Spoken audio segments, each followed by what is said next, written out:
Usually shoulder injuries, if they're not better in 4 months, something's wrong in the shoulder.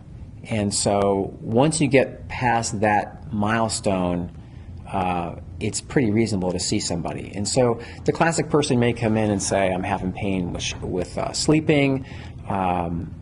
If I'm a weightlifter, I'm having trouble with shoulder presses, or if I'm a thrower, I can't throw the ball, or if I'm a swimmer, I have pain swimming. We'll take an x-ray.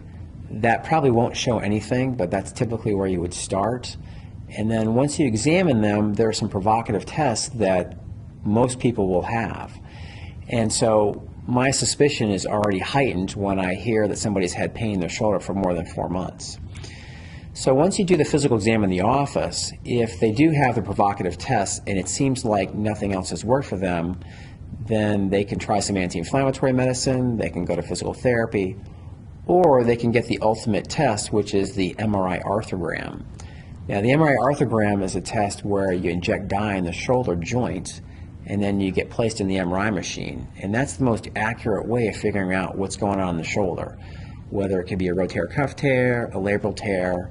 Those would be the two most common things you would see. Oftentimes, people will go ahead and get their MRI arthrogram. They'll come back to the office. We'll put the disc in the computer, and we'll look at it together. And oftentimes, they'll have something called a SLAP lesion, which is a superior labral anterior to posterior tear. The bottom line is they have a torn labrum, and that's the cause of their pain. Even if you have a labral tear, you don't necessarily have to have an operation. You can always try physical therapy for rotator cuff strengthening and see if that works. But if it doesn't work, SLAP lesions or labral tears are pretty easy to fix arthroscopically. It's an outpatient operation, takes somewhere between 30 and 90 minutes to fix it depending on the extent of the injury.